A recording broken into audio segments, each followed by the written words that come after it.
All right, let's do another quick little video. This is my 1994 Jeep Cherokee Country 4x4. It's like a lot of other Jeeps this age. It's got the 4-liter 6-cylinder in it, AW4 transmission, and I've had this thing for a long time. I first started driving this when I was like in high school. I think I was 17. It had been my dad's vehicle before it was mine, and he kind of passed it on to me when he got a new vehicle. And this was my daily driver up until last year when I got my truck, which I talked about in my last video. I'll put a link down there in the description if you want to see that. But yeah, this is, I mean, it's a Jeep with a 4-liter in it. It's about as reliable as you can get, and it's been a good one for me. It's really only ever broken down like once,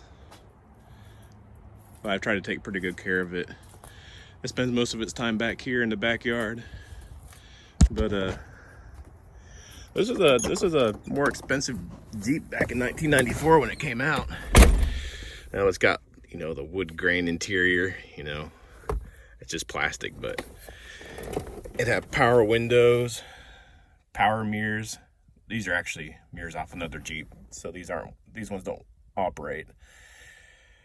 Power windows, power locks, air conditioning, which hasn't worked ever since I got it. It's kind of dirty, as you can see. But I put some floor liners in here, that kind of thing. New head unit, all that kind of stuff. But yeah, I got some Jeep seat covers that are very faded and worn out. Headliners all falling out.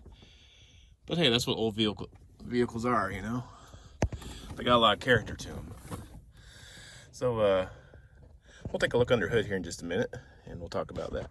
So here it is, the straight 6 4-liter engine.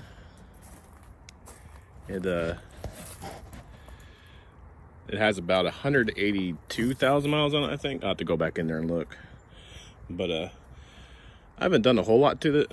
You know, just replacing parts as they go bad. But as far as upgrades, the only things I've really done is I put new fuel injectors on it probably about 4 or 5 years ago. They're the 4-hole injectors off of like a Dodge Neon, I think, or something like that. They got a little better spray pattern, maybe a little bit more efficient than the single hole injectors that were on there that came from the factory.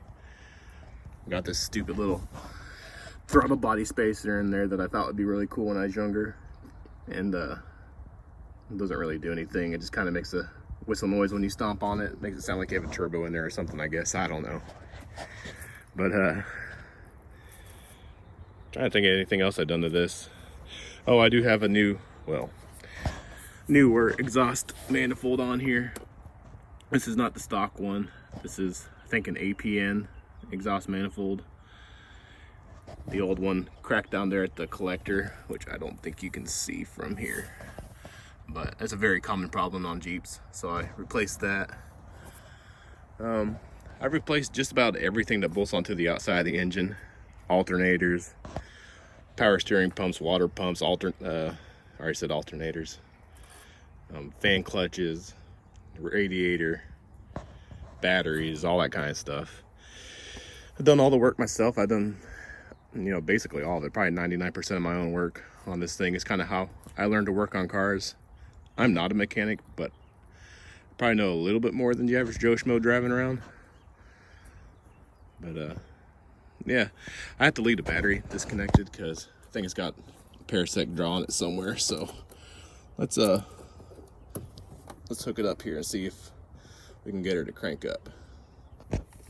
All right, so we'll go on a little drive here in just a second. The only other things I've really done to the Jeep, I haven't done anything like a lift or anything like that. Maybe I'll do that at some point.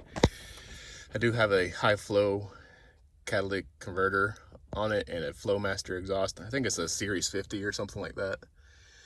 And it sounds a little better than stock. The old muffler was like completely rusted out when I swapped it out with that Flowmaster. But the Jeep's, hang on. So we have 181,000 miles on it. Still has decent oil pressure for its age, but it is starting to, well, not starting to, it's been burning oil for a little while. I'm sure the piston rings are probably worn out on it. Valve seals are probably all worn out too. So when you start it up and when it's running, it does smoke a little bit. Not terrible, but it does smoke. So let's see if she'll start up. Let me get my keys out. I guess you could kind of call this a cold start. It's not really that cold today, but it's a mild day for us here in South Carolina. Let's let the fuel pump prime a few times.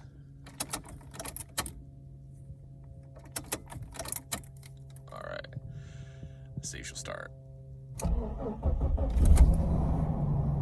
Oh yeah.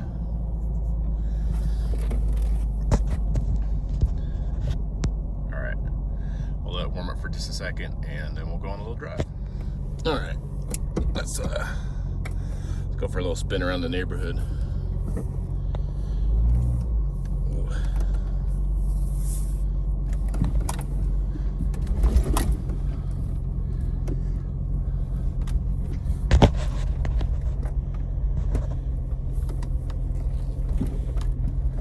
One thing I always loved about these Jeeps is their maneuverability. They got a great little turning radius on them. They're basically like a glorified four-wheeler. I used this as a hunting vehicle for a lot of years, and I drove it way off down in the woods on more than one occasion to get deer out of the woods, and it was always great for that. Four-wheel drive is, you know, pretty good for, you know, the era it was made in. You know, this Jeep doesn't have limited slip differentials and that kind of thing. Pretty primitive, I guess, but it does have four-wheel drive and it works well. And let this guy pass. It's a nice looking GMC. So just gonna go on a little drive around here, see the neighborhood.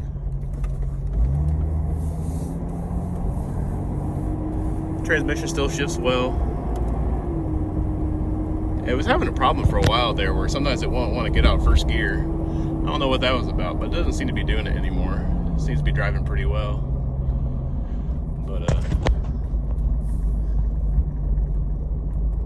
take it right here and go down this big hill, see if we can get it all the way up into overdrive. This thing rattles and shakes, and you can hear the dash rattling, and I've had the dash apart a few times, so it kind of rattles a little bit. And it is a 94, so was it 26 years old? Well, 27 I guess now. So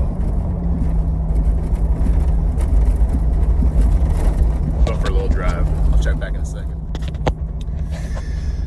So I learned to drive on this vehicle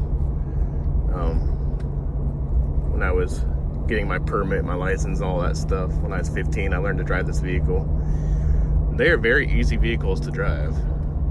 There really isn't a blind spot in this thing. There's just a lot of glass, skinny little A pillars and B pillars and C pillars and all that. So it's easy to see out of this vehicle, but they're not the most comfortable vehicles. They got kind of a stiff suspension. The back seat is very crammed.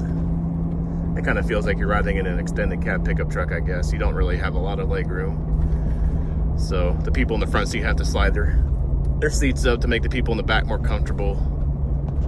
But anyway, I don't know what was going on back there. I don't know if you saw those fire truck and everything, but something was going on. But yeah, if you're looking for a good project vehicle, I would highly suggest picking up one of these old Jeeps. I mean, there's a myriad of aftermarket parts, upgrades, and all kinds of things you can do to these old Jeeps. And you can pick them up relatively cheaply. It's been kind of interesting to me to see that the prices on these used Jeeps isn't really going down much. If you have one that's in good shape, and it's not all beat up and modified, you want to resell it, you can get a good amount of money for them. People are looking for these old Jeeps, they like turning them into rock crawlers and, you know, mud vehicles, that kind of thing. So they're a lot of fun. Mine's been good to me. The last time I drove this, I took it for a little drive around the neighborhood, and I was, you know, maybe a quarter mile, not even that far from home. I looked down and my temperature gauge is like pegged out. I'm like, oh crap, what in the world? So I rush back home, park it, and pop the hood, and there's white smoke everywhere. Thinking, oh no, what did I do? I didn't notice any white smoke from the exhaust, so I wasn't too worried about the head gasket. But